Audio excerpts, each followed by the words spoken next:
Bonjour à tous et bienvenue dans un nouvel épisode de Body Mind Co. Sentons-nous que Noël approche.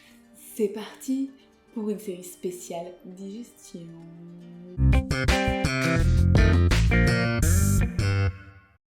Et oui, vous pouvez le voir, j'ai fait une magnifique petite déco. Nous avons Olga, nous avons un arbre de Noël ou une plante de Noël, je sais pas trop, qui est en train de décéder. J'ai même mis des petits flamants roses et bien sûr nous avons le Yorkshire Tea. Oui, je deviens complètement anglaise, je bois maintenant du thé bien anglais. Je n'ai pas mis de lait par contre, donc je brise les règles ultimes. Et donc, si vous êtes comme moi, on commence un petit peu à fêter Noël tout de même, que ce soit avec les collègues, que ce soit avec des amis. On commence à boire un tout petit peu plus, pour ceux qui boivent, on commence à manger un tout petit peu plus copieusement. Et l'hiver arrivant, nous prenons un petit peu de bedaine, c'est normal, c'est le mois de décembre. Sauf que avec nourriture un petit peu en excès, avec alcool, la digestion n'est pas tous les jours facile. Et c'est pourquoi aujourd'hui je voulais qu'on voit quelques petits outils que le yoga peut nous apporter, des choses très simples que nous pouvons pratiquer, des postures que je pratique donc après des repas copieux quand je peux, ou sinon le soir avant de dormir, ou même le lendemain matin. C'est parti! Et nous allons commencer par une posture très simple juste après avoir mangé. C'est la posture sur la tête. Voilà.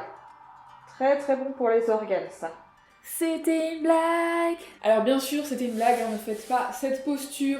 C'est une posture que je pratique avec mes élèves, que j'ai eue depuis quelques temps, et que je pratique moi-même, mais voilà les véritables postures que je vais vous montrer aujourd'hui. C'était une blague de Noël. Donc la posture de base excellente après un bon repas, qu'on peut faire juste après un bon repas, c'est simplement de venir s'asseoir sur les pieds. Et pour certaines personnes, ce n'est pas confortable, donc vous pouvez glisser une couverture entre vos fessiers, vos pieds ou sous vos chevilles. Donc vraiment trouver votre posture confortable.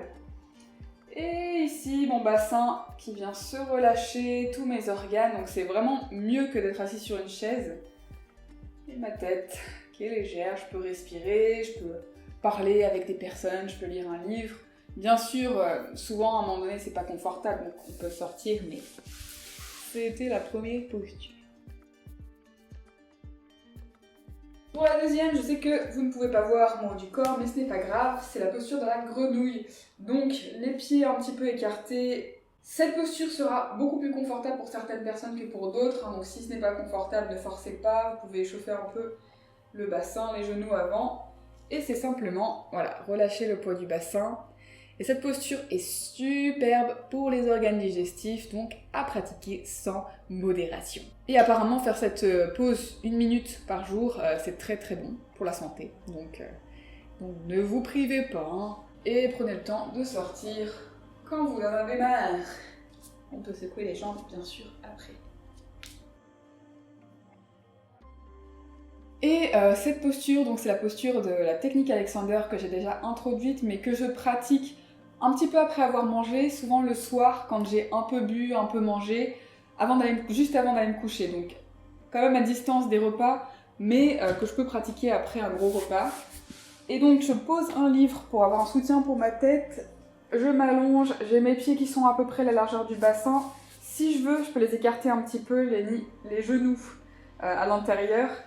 Et ça, c'est vraiment très bon pour le bassin qui va créer cet espace. Donc on peut rester à respirer, les mains ici, les mains par terre. Et vraiment écouter ces sensations, laisser le corps se relâcher. C'est excellent! Et un peu plus simple, l'une des postures qui est très confortable pour digérer, c'est la posture debout. Donc simplement d'être debout, c'est beaucoup mieux que de rester assis. N'hésitez pas si vous voulez aussi aller marcher après un repas, c'est vraiment recommandé. Mais sinon, au moins, restez debout, marchez dans votre chambre, brossez-vous les dents, je ne sais pas, trouvez quelque chose à faire debout et non assis.